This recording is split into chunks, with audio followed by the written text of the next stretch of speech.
There are books that sell well, and then there are books that change the world. One story about a young boy with a lightning-shaped scar did just that.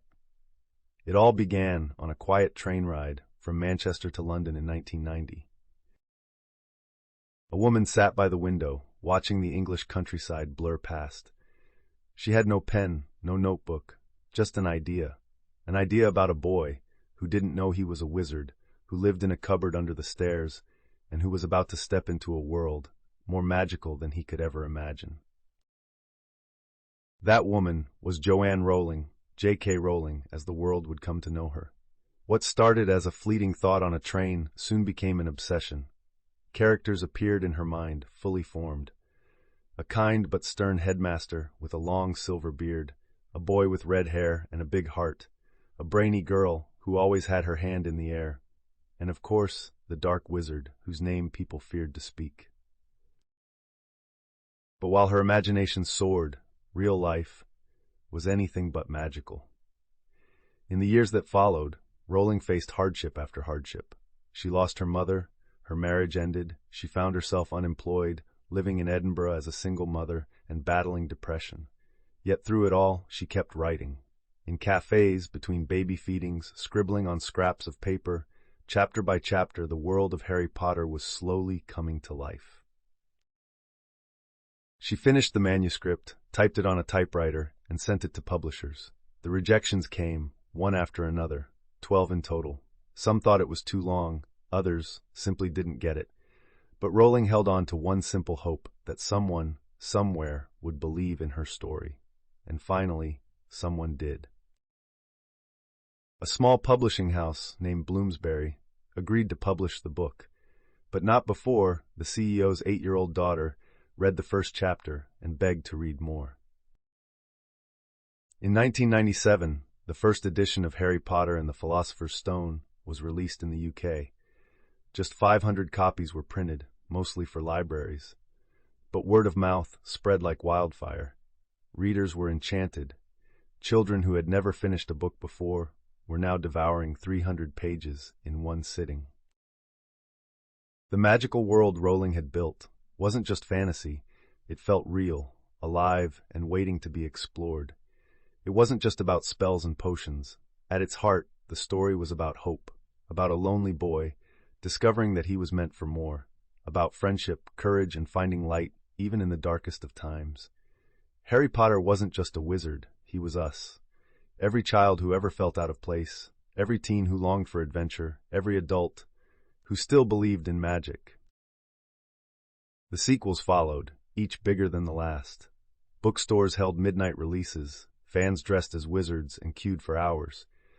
It wasn't just a series, it was a movement. And J.K. Rowling, she had gone from a struggling single mother to a literary superstar. But this was only the beginning of the magic.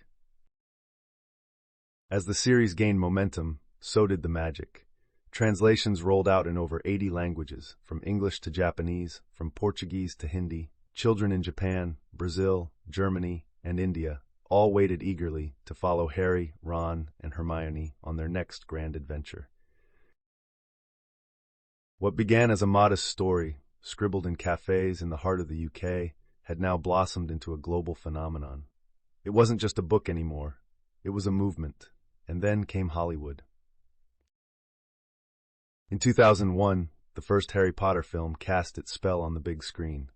Suddenly, the wizarding world didn't just exist in our minds, it came to life, in a burst of color, sound, and emotion.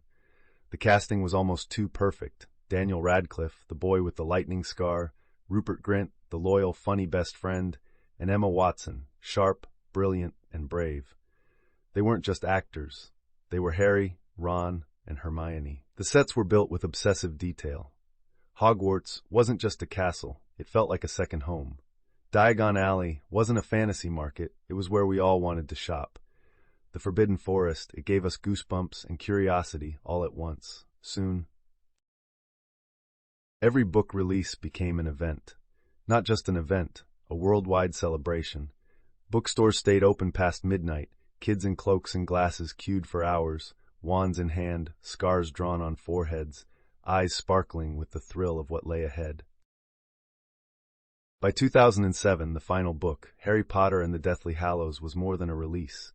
It was the end of an era. Fans around the world held their breath. Would Harry survive? Would Voldemort fall? Would love triumph over fear?